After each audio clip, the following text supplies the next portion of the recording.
Luis Javier Ortiz viene de la Universidad Nacional de Medellín.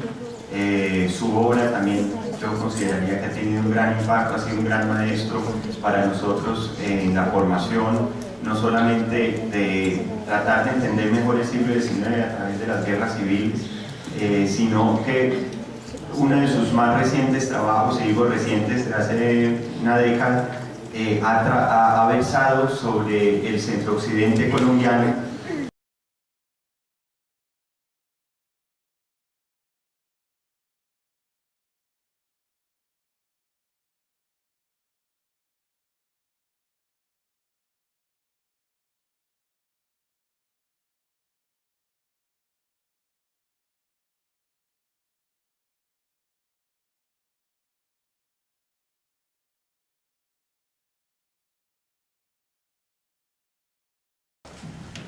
Bueno, primero, gracias a Sebastián, a Claudia, al Banco de la República, a la Universidad de Caldas que nos han invitado y sobre todo a ustedes que están aquí presentes y que quieren escuchar para discutir lo que nosotros queremos presentar en este día.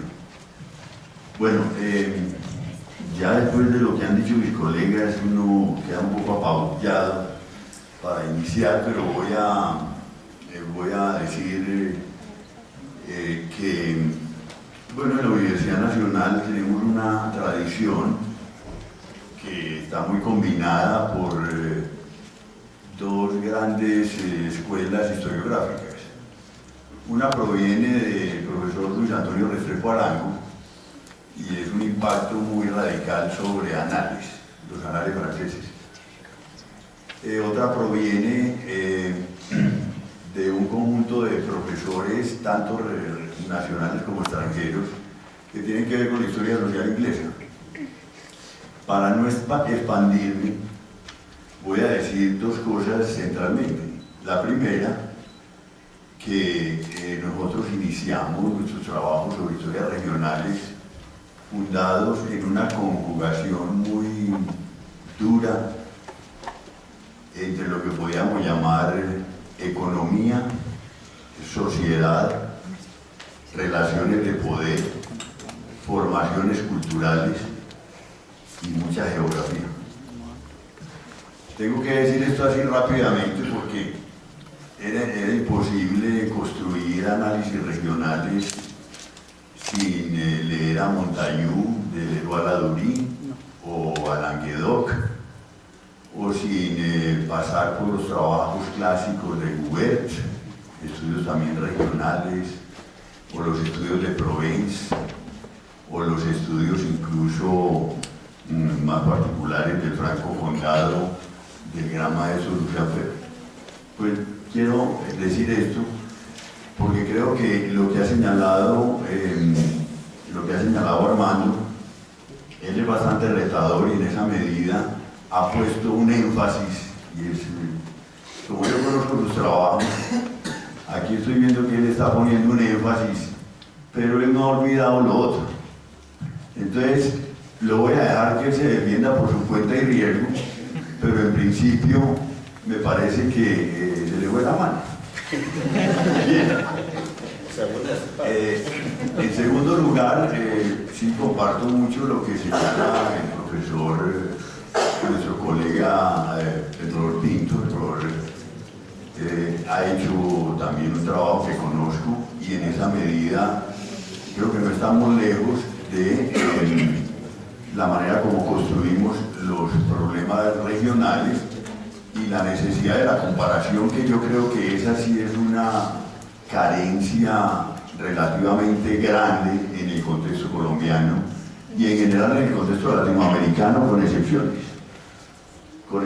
En realidad, pues uno puede ver el maestro Joseph Love comparando regiones brasileras, estudios mexicanos también se han dado en ese sentido, y creo que en general uno podría ver, hay más ausencia que presencia de comparaciones regionales, hay una ausencia bastante grande.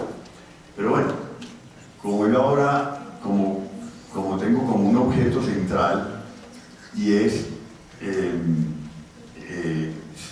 voy a hablar entonces de cómo hemos construido este libro que hemos llamado Caldas, una región nueva, moderna y nacional.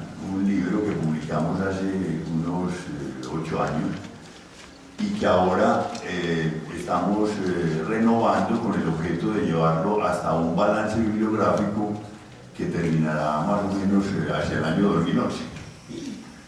Nosotros empezamos haciendo un balance bibliográfico sobre toda la región caldense y en ese sentido yo me ubico en el siglo XIX, es decir, hablo de un Gran Caldas o del Viejo Caldas que cubre lo que hoy, entre comillas, llaman 3 regiones: Caldas, Risaralda y Quindío, que en sentido estricto para nosotros, que estoy hablando de mi colega Óscar Amario y yo, es una gran región que tiene una diversidad de subregiones en su interior. Es decir, en pocas palabras, caracterizamos esa región por sus circuitos comerciales, su espacialidad, el movimiento poblacional. Tenemos en cuenta la geografía desde las viejas geografías de comienzos del siglo, pasando por la geografía del gran maestro Antonio García y cerrando aún con las nuevas geografías del Opera en el caso del Quindío. Y muchos trabajos que tienen que ver con los viajeros nacionales y extranjeros para ver cómo fue realmente la configuración de esa geografía, sin dejar de recordar claramente que hay en la base una serie de relaciones de poder que es lo que ha llevado a una configuración actual de 3, entre comillas, regiones. Yo diría que es una vasta región con particularidades y con subregiones, que es lo que voy a tratar de comentar enseguida. Bien, y que no se pueden entender sino en relación no solamente con Antioquia, sino con las regiones incluso a las que mayormente pertenecieron, es decir, al Cauca, al Tolima, y que posteriormente, aún más en el siglo XX, ingresan gentes que vienen de Cundinamarca, Boyacá, Santander, si uno va a la zona del Quindío, y que de alguna manera es un cruce cultural tan impresionante que uno podría ya decir que esta región es una región nacional y que tiene las características precisamente de una conjugación y cruce cultural de muchas regiones que la hacen más nacional que otras regiones del país. Esa es un poco, digamos, una de las tesis que hay en el libro. Bien, voy entonces a dividir la exposición en 4 puntos, para hacerlo de una manera rápida y concisa y ustedes puedan hablar. Nosotros tomamos básicamente 4 formaciones discursivas, y lo voy a decir en unas palabras un poco Foucaultianas, entre 1900 y el año 2011. Esas 4 formaciones discursivas, que las voy a llamar 4 tradiciones historiográficas, las voy a sintetizar abruptamente cuando ya leamos el libro con calma y vengamos a discutirlo de verdad en forma. Yo sé que me darán bastante madera y todo, pero trataré de defender las tesis centrales, pero voy a reducir un poco la cosa a lo siguiente. Entre 1900 y 1935 es un primer periodo historiográfico sobre el conjunto de toda esta región, y le voy a poner como eje central la obra del padre Fray Fabo de María, el sacerdote sacerdote Agustino Recoleto, ¿cierto? Que a nuestra manera de ver es la obra central que va a formar de alguna manera las mentalidades de la región a partir del estudio de la historia de Manizales. Lo voy a sintetizar de una manera muy breve. Es un trabajo que tiene tópicos de la vida económica de la ciudad, capítulos sobre la vida política, las mujeres, el sistema eclesiástico y muchos tópicos más, pero voy a sintetizarlo en lo siguiente. Para nosotros, los ejes de la historia del padre Favo son los siguientes. En primer lugar, Manizales y el conjunto regional nacen de la prosapia antioqueña, predominantemente hispánica, de raza blanca, de tradición católica y de fundamento conservador. En pocas palabras no podría extenderse en cada uno de los tópicos, pero lo voy a dejar ahí. Para nosotros esa es, de alguna manera, la interpretación predominante en esos primeros 35 años. De 1935 a la década de 60, resulta que esto cambia sustancialmente. Se imponen dos visiones fundamentalmente.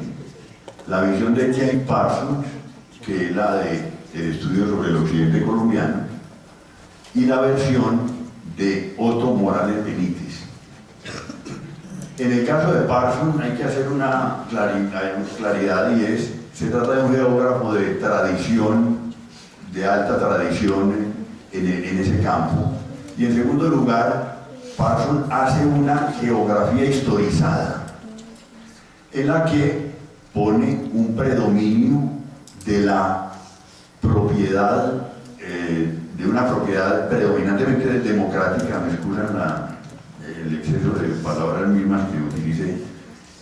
Es una sociedad predominantemente democrática la que se construye en las oleadas colonizadoras del occidente colombiano a partir de Antioquia, con cruces medianamente caucanos y un poco tolimenses, a los que sí va a hacer más énfasis el trabajo de Otto Morales Benítez. El trabajo de Otto Morales Benítez nos va a llevar a una concepción que es la siguiente en pocas palabras. Las colonizaciones antioqueñas fueron predominantemente democráticas, hechas por un alto nivel de hombres mestizos, no blancos. Algunos cuantos élites pequeñas fueron blancas, pero en general, digamos, el mestizaje se impuso. En tercer lugar, fundaron desde esos procesos, están sintonizados con la independencia y con los procesos de libertad que generó la independencia. Por lo tanto, la democratización es la que va a producir altos niveles de libertad y altos niveles de propiedad, en general medianas y pequeñas en casi todo el territorio. O sea, pasamos de una visión blanca, prohispánica, en gran medida elitista, a una visión popular, democrática y absolutamente liberal. Yo diría que es la visión liberal romántica, que muy respetable para la época. Creo que Otto Morales Benítez ha hecho aportes significativos, importantes. Estoy hablando del Testimonio de un pueblo y de muchas otras obras en las que, pues bueno, uno podría decir, hay de lo mejor y de lo peor. Bien, después de la década de los años 60, yo diría que se impone una historia económica y social en la medida en que se inicia un proceso de profesionalización de la historia en el país, y muchos extranjeros también se ocupan con mayor fuerza que antes de la historia nacional y de las historias regionales. Yo diría que hay dos grandes personajes que vienen en ese periodo, que son Catherine Legrand, la mujer que estudió los baldíos colombianos en su mejor forma, los trabajos de Kay Christie acerca de la política regional, y una serie de extranjeros que se ocuparon del caso antioqueño y que de lado tomaban el caso caldense en general, que podrían ser Brieux, Safford, y profesores de primera línea que con un solo libro nos pusieron a todos en aviso inmediato de que aquí había un problema central que no conocíamos suficientemente. Es el libro de Marco Palacio, El Café Colombia. Libro central con el objeto de poner en cuestión que la tal colonización antioqueña tenía más conflictos que lo que nos habían contado a partir de la famosa obra de arte de Francisco Cana, que mostraba a un campesino rozagante, lleno de vida, en muy buenas condiciones físicas, con su mujer, su perro y su niño, y que si uno lo ve mirando pues horizonte, se llama muy bien la obra de arte, el tipo no necesitaba salir a colonizar.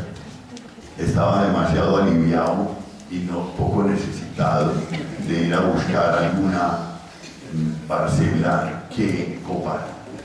Entonces, en pocas palabras, Marco Palacio nos puso en eso, y quiero decir, aquí habría que hablar de muchos autores, pero uno tiene que simbolizar con algunos de ellos lo que eso significó para lo que podemos llamar el Gran Caldas.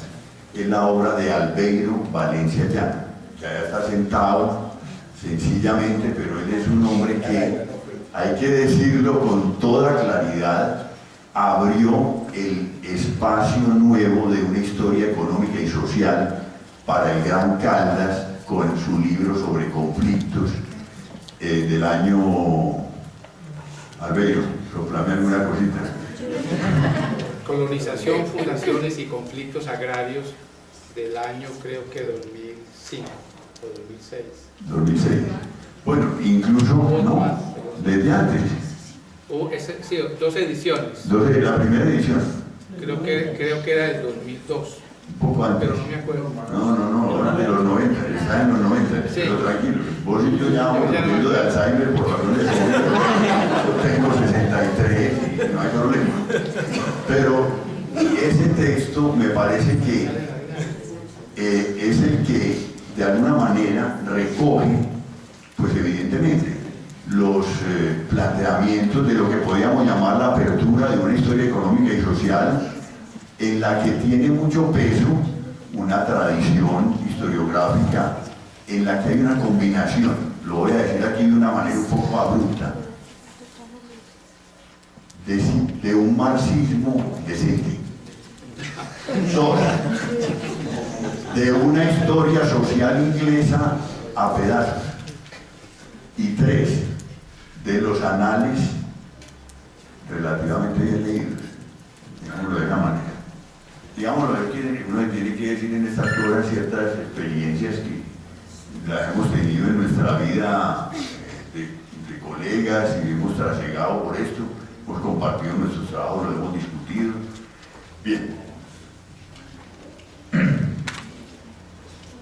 E ingresamos en una cuarta etapa, voy a ser muy sintético, que es la que no aparece en el libro que señalé, que ahora va a aparecer en un nuevo libro que vamos a publicar ese mismo año y que va a copar hasta el año 2011.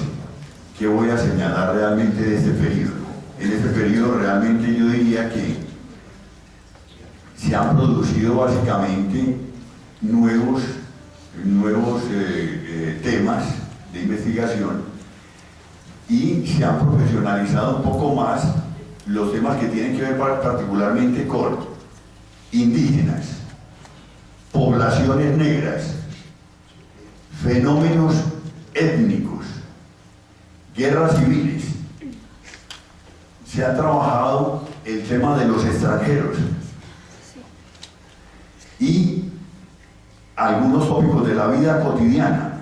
El mismo Albeiro hizo un trabajo al respecto y un trabajo que reúne buena parte de lo que acabo de señalar, que se llama Dos plazas, una nación, de Nancy Applebaum, acerca del caso particular de Río Sucio.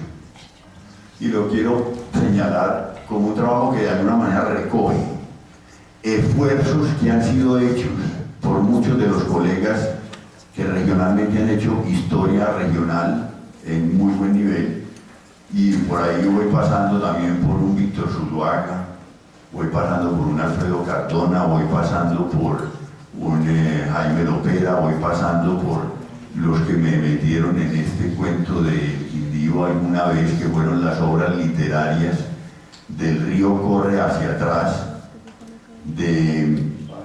el trabajo de Vaina Hoyos, de Hombres Trasplantados de Buitrago, de la novela Tomás de la Cuesta, de Rómulo Cuesta.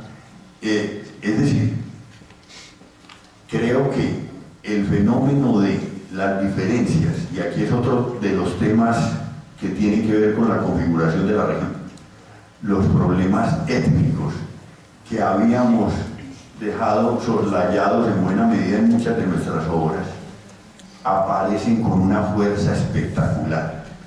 La visión de los indígenas acerca de cómo fueron expropiados por colonizadores antioqueños, con la coparticipación de élites caucanas jalonadas por un tal Palau, con agrimensores, con hombres dedicados a la llamada, entre comillas, justicia local, con jefes políticos atravesados de por medio, con hacendados expropiando propiedades indígenas. Es impresionante la manera como Appelbaum muestra este fenómeno.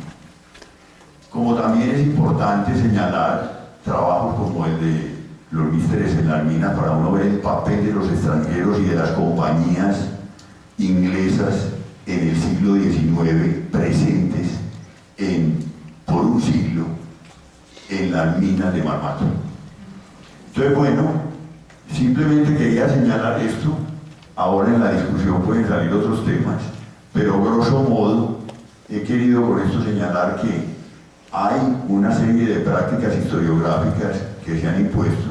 Les quiero decir otra para terminar, que yo creo que las de Fabo de María y Morales Benítez están más vivas y han llegado más a la población que las de los dos periodos siguientes, a pesar de lo que nosotros hemos tratado de hacer como historiadores. Muchas gracias.